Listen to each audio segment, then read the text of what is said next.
Okay, so I couldn't decide. I couldn't decide if I wanted to do the books or the TV show first. So I'm just doing them in tandem, as I was kind of referencing yesterday in my other video. And so right now, this is going to be a review for season 1, episode 1. And again, where I'm at this point is I've seen all the TV show, and the TV show, the end of season 3, spurred me to want to read the books. So I've read some of New Spring, but I read that a while ago, so I don't really count that. But I read the entire book, the first book, Eye of the World. So New Spring is a prequel, and it was written a few books in, so some people say to not really read it until later anyways, so we're not worrying about the prequel New Spring book right now, okay?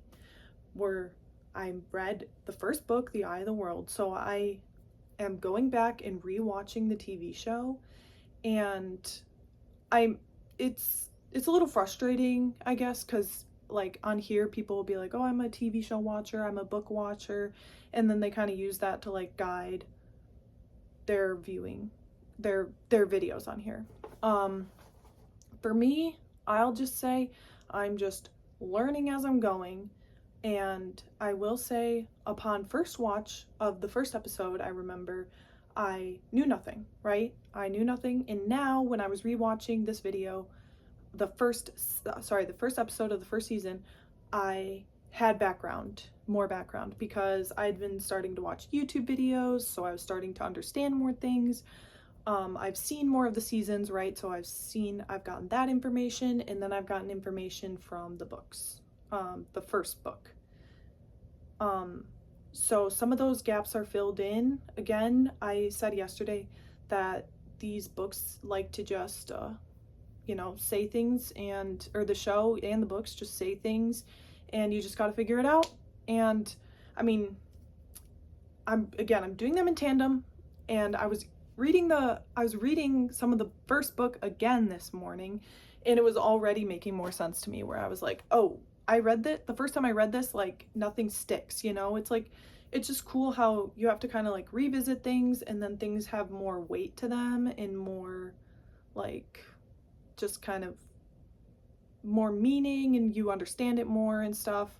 That doesn't mean you shouldn't read it, right? Or you shouldn't watch the show. It just might mean that you're a little bit out of context, and you gotta go through those early stages to get to the later stages, and then you can come back and everything makes sense. Okay. Blah, blah, blah, blah, blah, blah, blah. Blah, blah, blah. Okay. That's where I'm at.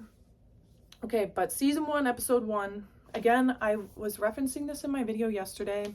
So I'm gonna just kind of go through a review of the episode, what I liked about it, maybe upon first watch, what I've learned, and yeah. So, again, I really love that first opening scene with Moraine. They kind of portray her as like a warrior goddess type person, which I love. I love her putting on her outfit. I love her explaining everything and saying that, the men tried to, like, it's hard to even explain sometimes, but, men ruin the world with power, tried to cage the dark, as far as I can tell. And the women now need to fix it. And there's the powerful women Aes Sedai who have power, and yeah. I think she says she's an Aes Sedai, but in that scene, but I don't remember, but she is an Aes Sedai. Okay? And now the Aes Sedai have to fix the world, and the Dragon Reborn, she needs to find the Dragon Reborn to bring to the Dark One, to defeat the Dark One. Okay? So that's the premise, and I love this opening scene, and I do remember watching this opening scene, and I was like, yes, this is what caught me at the beginning. I love this opening scene, and I love, just her with her brown hair, kind of like a Katniss-y type person, like warrior, powerful woman. And then I do remember, what else I did like about her and Lan. So then later you're introduced to Lan, who's like her warder, who's always with her. and they both like have this strong presence about them, and they're like so ethereal and mysterious in this first episode. So like that's another thing that I really like, and that's another just great part. Okay.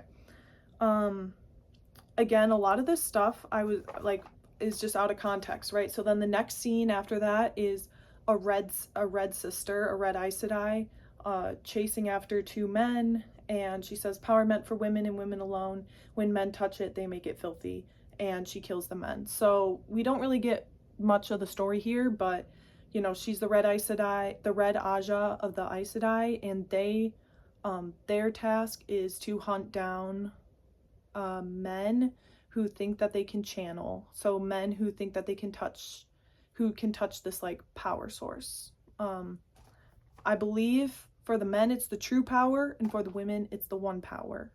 So they believe that they can touch the source and channel and have powers, and the red Aes Sedai are supposed to track them down and cage them, kill them, tame them, steal them, like take away their powers and stuff. So yeah, so she's like a main person later, but you're just kind of thrown into this. And then so then the next scene is they found 4 ta'veren all the right age in this town. ta'veren, what's ta'veren? You know, it's funny to me. You just take it. You're like, when I first watch it, you don't think anything of it. But now I know that ta'veren has been explained to me as people who the pattern bends around. So they're people that like go about their world and things happen around them. Like they affect the pattern so greatly that like just things happen around them, things happen because of them, things happen like, yeah. So that's what being ta'veren means. And so they found 4 ta'veren in this town. They don't know who they are.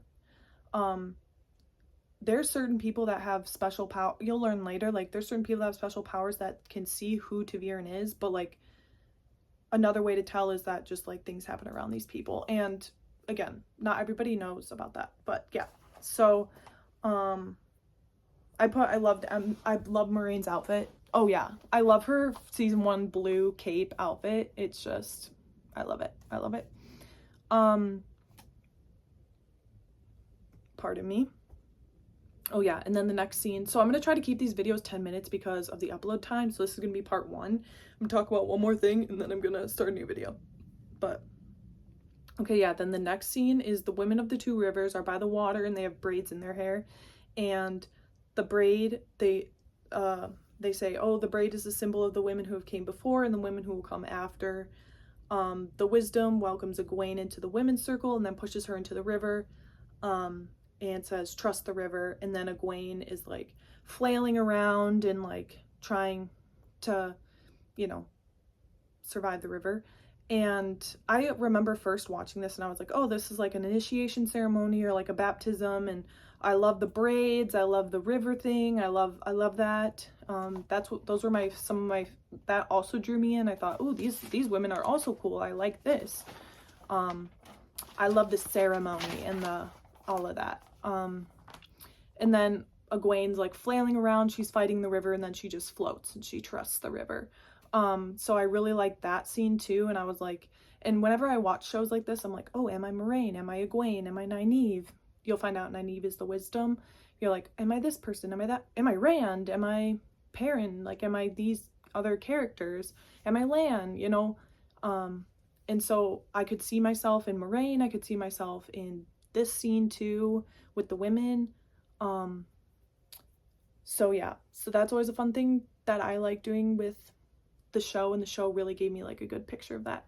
So I'm going to stop this video now. I'm going to start a new one and continue part 2 in the next video. Okay.